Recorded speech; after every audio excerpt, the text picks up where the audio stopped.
Aloha everybody. You may be able to tell from behind me that I am not in Hawaii. I'm actually at the place where it all started. This was my very first project where I got to install a food forest and a complete off-grid homestead system for a good friend and a client of mine in the Santa Monica Mountains just outside of LA. And I thought, since I'm here, why not show you guys what I did here, because I think it was pretty cool. So let's go and start back from the beginning. Around 2007, I was approached by a friend of mine who knew I was into permaculture to see if I could help him on his homestead. He just wanted to go all out, harvest as much water as he can and grow as much food as he can, and just be as off-grid and sustainable as he possibly could. I was given an opportunity to construct a dream project, except I didn't know anything. I just got my PDC. I only learned theoretical knowledge, but he gave me the chance to put into action what I learned. So since there was already access on the property and everything, we wanted to identify where the water flow was. The first thing we did was to observe the site, and we recognized where water was flowing most during rainstorms. And we began to use a little excavator, this guy right here, which when I started using it, I had no clue how to drive one of these things, but I became pretty good at it by the end. We dug a series of swales down along the hillside that would capture the rainwater falling off this road and divert it across the hillside so that we can begin to sink that water into the soil. Because the soil is one of the greatest water storage resources that we have. You can store millions of gallons of water. I don't know if that's a true fact, but a lot more water in the soil than you can in a water tank. And you use your plants to pump it back up for you in the form of fruit and vegetation.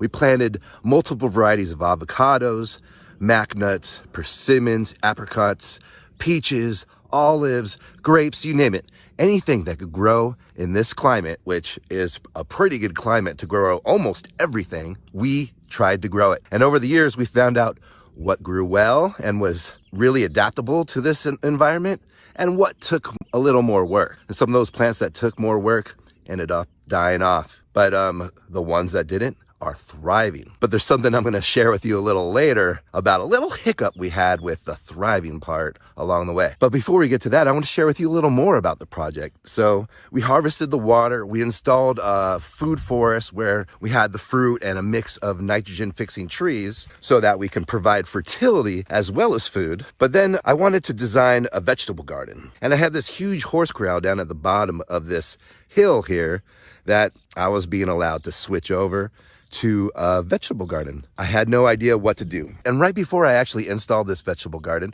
I took a workshop with Sepp Holzer, and I learned about his crater garden design concept. It pretty much created this crater in the bottom of the garden with a pond in the middle. You know, you had different microclimates and different zones for food based on dry to wet. It worked out fairly well, and we had that design for a while, but in this dry climate, having slopes that aren't catching water but are in fact like raised beds wasn't quite the right thing to do. So we ended up getting rid of a lot of the higher beds and kind of just flattening out so we can have more of a sunken feel and actually capture more water down there. It's been a pretty cool project down there, but that's not all we did. So far, we've installed water catchment in the soil by creating these swales. We built a food forest and we built a vegetable garden, but we needed a way to water these plants during the dry season because it's great to have these swales and everything, but when plants are small, you need a little bit more additional moisture. So we went to work on installing water tanks. The property here is really hilly and we're using that to our advantage here.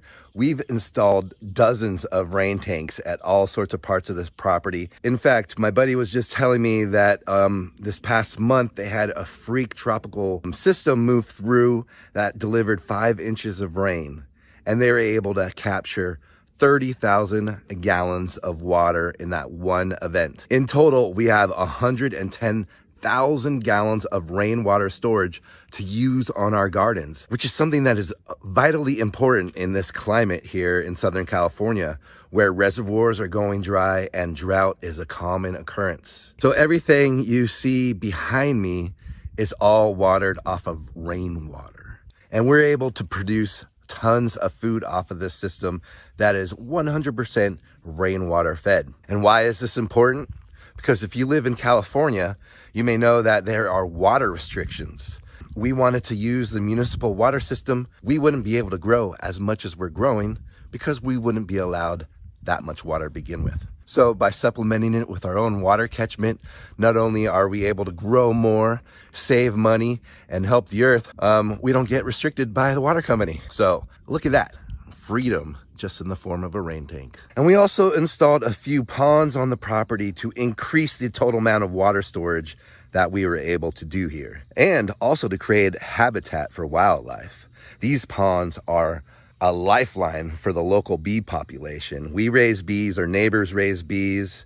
They are all here in the afternoon sucking up that water to bring back to the hive and keep it cool. All the birds show up here.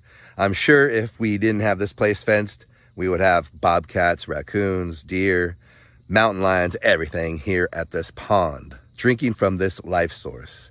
And it has been one of the best features that we've included on this property in the way of increasing the biodiversity here. And once in a while, we use this water to pump out and to feed our plants. It's really rich, full of like fish poop and everything like that.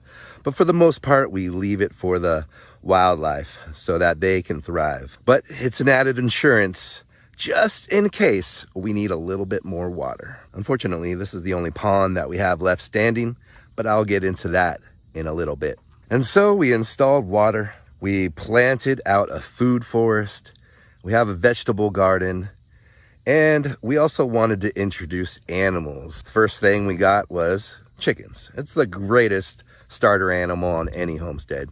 You get eggs, you get meat, and you get the chicken, which provides a lot of benefits in other ways, which perhaps is fertility. They could churn compost for you. They eat a lot of pests and bugs. So in the perfect style of the rest of this project, we got to start off with like 100 chickens. And the chickens here have been faithfully providing eggs and meat for the past 15 years. Animals can be a real nuisance if you introduce them at the wrong time. But at the proper time of development on your system, animals are the perfect addition that can provide so much for your homestead. In addition to rainwater catchment in the soil and in ponds and in rain tanks, we're recycling water in the form of gray water. Here you can see a line of citrus trees that is fed by a pipe here that comes from the house. This actually comes from the laundry, and we have valves at each tree that we can turn on and off, determining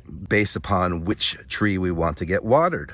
So you can see the valve here underneath this tree, and here under this one, this is how it works.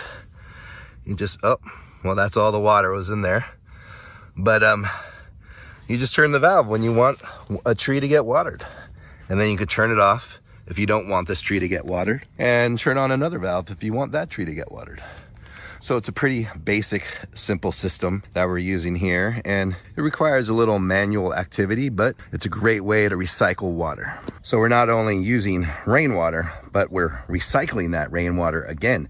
We also installed a few greenhouses to test out what is possible here in Southern California, to push the limits, if you will. We used to have papaya in here, but now we're growing coffee. And the coffee is actually growing pretty well. It's not much, it's just for fun, you know. This is just a see what can happen sort of project here in what they call the hothouse. One of our 2 chicken coops here.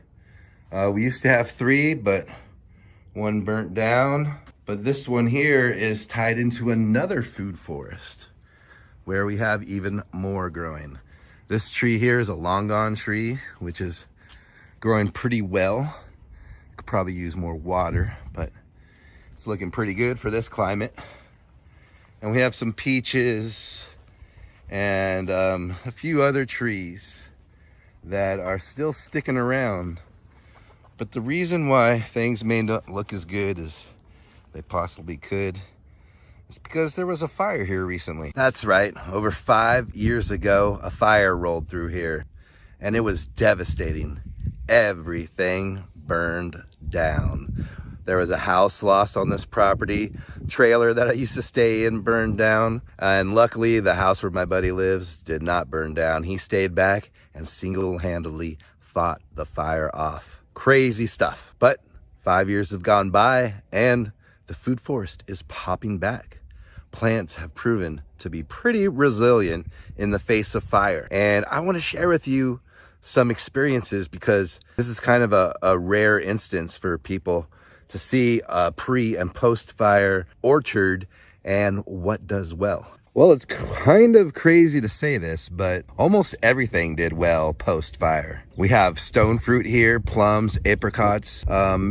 They're all coming back and thriving. Macadamia nuts are coming back great. The avocados have even sprung back. Mulberries, they tended to burn up and are not doing too well. But loquats, olives, peaches kind of didn't do too well, and citrus are kind of struggling to come back. But other than that, plants have proven pretty resilient.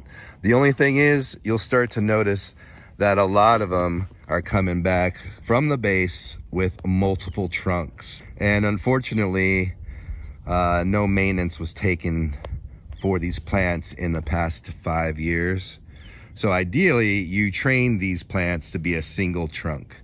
And we may have lost some of the grafts on some of these trees out here, but for the most part, they have proven to be okay. A lot of them did not get lost down to the below to the ground level, but some did. And I'm gonna try and mitigate that while I'm here, lead it back to a single trunk for some of these plants. And otherwise, we're gonna see what's gonna happen with fruit production in the next few years and see what it gives us.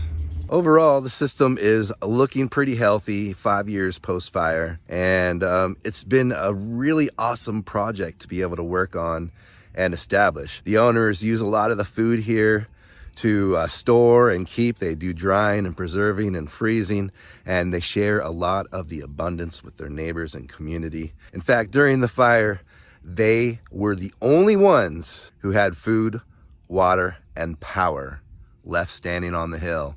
Neighbors that were left here needed to rely on this property right here to survive. There was no way out because power lines and poles were all over the place and people couldn't leave for at least a week or two. And so that means that without this place, many of the people that lived here would have had to try to hike out or have a terrible time in the meantime until they were saved by the powers that be. Building yourself a homestead is one of the greatest things you can do in the 21st century in the face of ecological disasters, government overreach, inflation, poisoned food. There are so many reasons to start a homestead. And in fact, if you are looking to start an off-grid homestead of your own, I'm offering consultations, and I have a crew of people working behind me to help you get those things installed. So if you're looking for a little help on creating a homestead, go ahead and check out my website, homesteadinhawaii.com, and you'll find a link for consultations and go from there. And I could offer consultations anywhere in the world. So I'm not just limited to Hawaii, folks. If you need a little help somewhere else in the world, please hit me up. I want to be there to help you guys. So thanks for watching, guys. Till next time, a hui hou.